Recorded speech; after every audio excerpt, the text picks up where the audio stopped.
In this week's parsha, in Parshas Shelach, we're told two contradicting things by Rashi. At the start of the parsha, when the Meraglim are sent out on their mission to scout out the land and report back to Moshe, "Vaydaber Adonai Moshe lemor, Shlach lecha anashim, v'yaturu et eretz Canaan asher ani noten livnei Yisrael, ish echad lamatevotav tishlachu kol nasi behem." So Hashem said to Moshe, send out the Nesiim, the leaders of each of the tribes. Vayishlach otam Moshe midbar paran al pi Adonai, kulam anashim roshei bnei Yisrael hema. They were all anashim. Onkelos translates it as guvrin, a gever. Rashi explains, kulam anashim, kol anashim, shebamikra lashon chashivus. It's a language, it's a lashon of importance. It's an important term. Ve'otasha aksherim hayu. At that moment, these leaders, these 12 spies were ksherim, which makes sense, because why send somebody who wasn't kasher?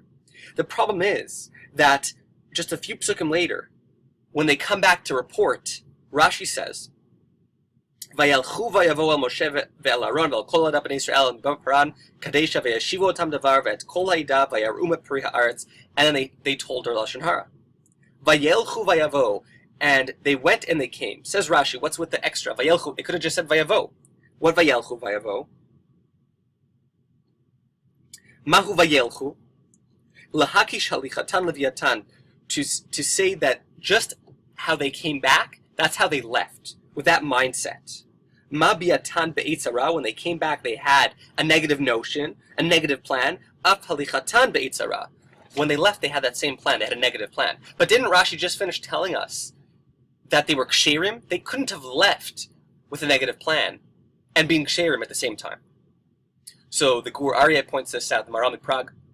Rav Kanievsky answers, he says, yes, the moment that they were appointed to be the Meraglim, up until that point, they were ksherim. But the moment they became the Meraglim, the moment that they became the scouts, they had an epiphany. They had a feeling of greatness. They were put in a position of power, and they thought, they mistook it. They misjudged it. They told themselves that they were appointed not to be just scouts, not to do an errand, but rather to become dayanim, to become poskim, to be the judges, to determine whether or not they should enter into the land of Eretz Yisrael or not. And that wasn't their job. Their job, their errand, their task, their shlichus was just to report back, because that's what Am Yisrael wanted, to give them a sense of the land. But it was predetermined they were going to enter Eretz Yisrael. They were mevatel their shlichus, says Rav Kanievsky. The Spinka Rav explains, when the Meraglim went into Eretz Yisrael, they wanted to be mitakin, to fix the original sin of the land, the first sin that is recorded in Chumash, in history. The sin of the land was that HaKadosh Baruch Hu, when Hashem created the trees, he actually wanted the trees to taste just like the fruit that they bore. But what actually happened, instead of it being eitz pri, ose pri, tama eitz, tama pri, that the tree, that you could eat the bark, it would taste like the fruit, what happened was the land disobeyed God, and it became eitz ose pri.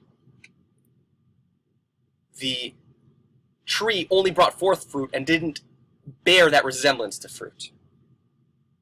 And what did the Meraglim do to fix that sin of disobeying God?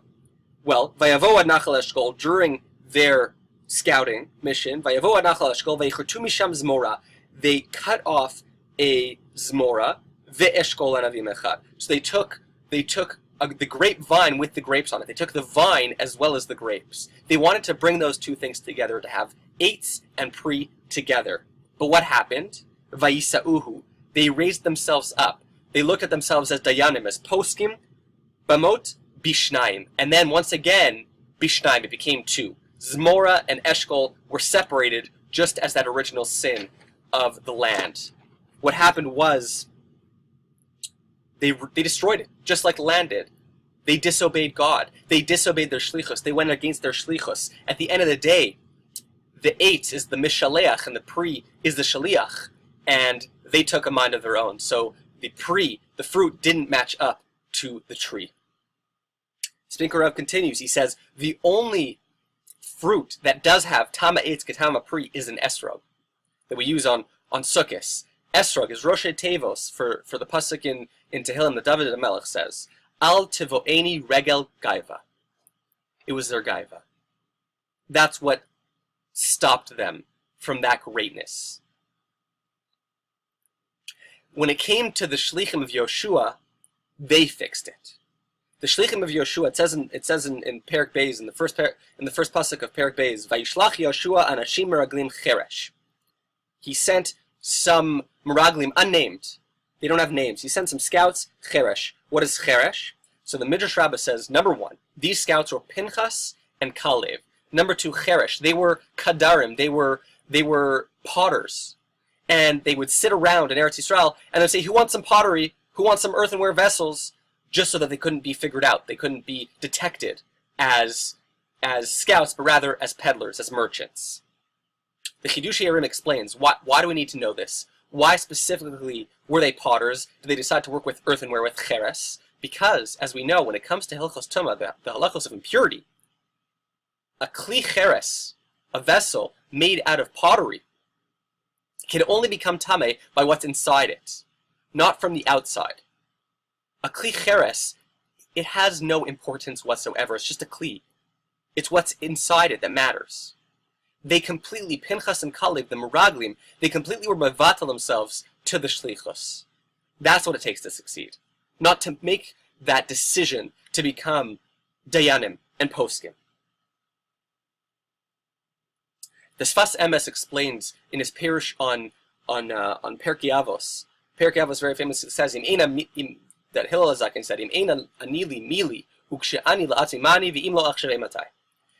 The Chidushei Arim explains, every single person in this world has their own shlichus, has their own tafkid, has their own mission in life, their own kochos. And he doesn't do it for himself, he does it for the klal. Im eina anili mili, but shani la'atzimani, and v'im lo achshavei matai. At any moment that can change. We always have different missions that God is giving us. And it's very important not to lose our focus on what the mission is. Rav Chazkel Levenstein says, Rav Chazkel Levenstein, the Rosh Yeshiva Panovich, he famously said that a person should be doing what comes to him naturally, what he's good at, not what he wants to do. When we have something that we're inclined to be good, that we are naturally good at, we have those abilities, that's a sign for us that that's part of our shlichus in this world. What did the meraglim of Moshe, what din did they make? When they came back and they said, Efes ki azam, we can't go into Eretz Yisrael, what was going on in their minds? What was their judgment? So Rav Chaim Yaakov Goldvik, the former Rosh Yeshiva of Kerem Yavne, he explained, that generation that just left Mitzrayim, they have been living up until now a life of complete spirituality. They have the man, they have a close relationship with Hashem, they have the Mishkan, and Eretz Yisrael was about the Gashmius, about the land. Unetatem Eitz Machal, and Meiser Sheni, and Trumos, and Maestros, and Bikurim, and it's not for us, they said. They said, no, we want to stay in the Ruchnius. And as we said,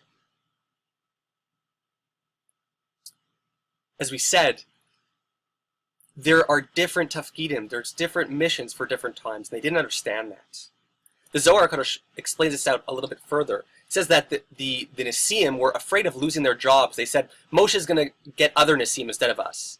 It's not that they were worried about, maybe we're not good enough. It's, we're not going to be capable of leading a nation of Gashmi people. We are Ruchni people, and so are the nation. We can't go in here. And they missed the mark. The Kotzker Rebbe explains, in Tehillim we say, Hashemayim Shemayim L'Hashem ve'aretz natan livnei Adam. The Shemayim has been perfected by God. Ha'aretz natan livnei Adam, to make it into a Shemayim. That's why, says the Belzer Rebbe, that's why the moment after we finish the parsha of Meraglim, who just said, let's stay away from the Gashmias, we're told about Chala. God says, you think there's no Ruchnius in the Gashmias? You raise up these things. The avoda of eating can be L'Shem Shemayim. And that's why Moshe, what was the tefillah Moshe said to about Yoshua? He gave him the extra Yud, and he said, Ya Yoshiacha me'atzat Meraglim. Hashem should save you. Yud K. So the Gemara Menachos says, on those two letters. Ki b'yah Hashem tzur olamim. Hashem created the world with Yud and Hey, both worlds. This world and the next world. And this world was created with the Hey. And that's why in Chala, in the parsha of Chala, we're told, Tarimu truma lashem. Tarim Hey. Tarimu truma. Tarum Hey. Lift up that Hey. That Yoshua and Kalev could see, yes, we want to go into this land. We want to live in the Olam HaMa'asi. We want to live a life of actions. Torah Mevi Alidei Maaseh. That's the whole point why we've been here. The Asufos Marachos, he says that was what was going on in the bracha of Yitzchak. Yitzchak's bracha to Yaakov, which was intended for Esav, V'yiten lecha mitala hashamayim mishmanei haaretz. It's a Gashmi bracha. And he says this is fitting for Esav because he's a Gashmi person. But Rivka says no, it's fitting for Yaakov because he's a Ruchni person who should have that Gashmi instilled in him. That was our tafkid at the time. Rav Tzadok of Lublin says that the Meraglim were afraid. We're told it after 40 years of living that Ruchni life. Moshe tells us, Lo b'tzidchatcha u'b'yosher levavecha ata ba'al hareshet ha'aretz. You're not coming to inherit a land because you're worthy, because you're tzaddikim. Ki b'rishat hagoyim, because the goyim are rishayim. U'laman hakim et dvar, because I promised. The Meraglim knew we're not worthy. And if we go into a land where we're going to be even less worthy because we're going to lose that Ruchni estate, they had a total lack of self-esteem, of emunah in Hashem and in themselves. And they came back and they reported, first, we felt like ants, and then they treated us like ants. Not the other way around. They had a complete lack of emunah. And Kalev said, no, not alona aleh. He wasn't arguing. Yeah, they're strong, but God is with us. We know our strengths. We know where we are. Rav Meir Landesman, he says, and this is a little bit more personal because this is something I can definitely relate to, but a person who knows his role, who knows where he's standing, who knows his self-worth, he puts it all out on the line. He does everything he can. And a Kadosh Baruch Hu gives him siyata d'shmaya to succeed. But a person who doesn't have that high level of self-esteem, he'll become a perfectionist. He needs everything external of the actions he's doing to be perfect, to look perfect, not to create any mistakes, because that mistake will inevitably reveal to the world and to himself how ineffective, how ungreat he really is. It's very important. Obviously, the midah of going after shleimus, of perfectionism, at times it's good, but you have to know when I'm supposed to be going after those minute details, and when it's just put in your best. Just try.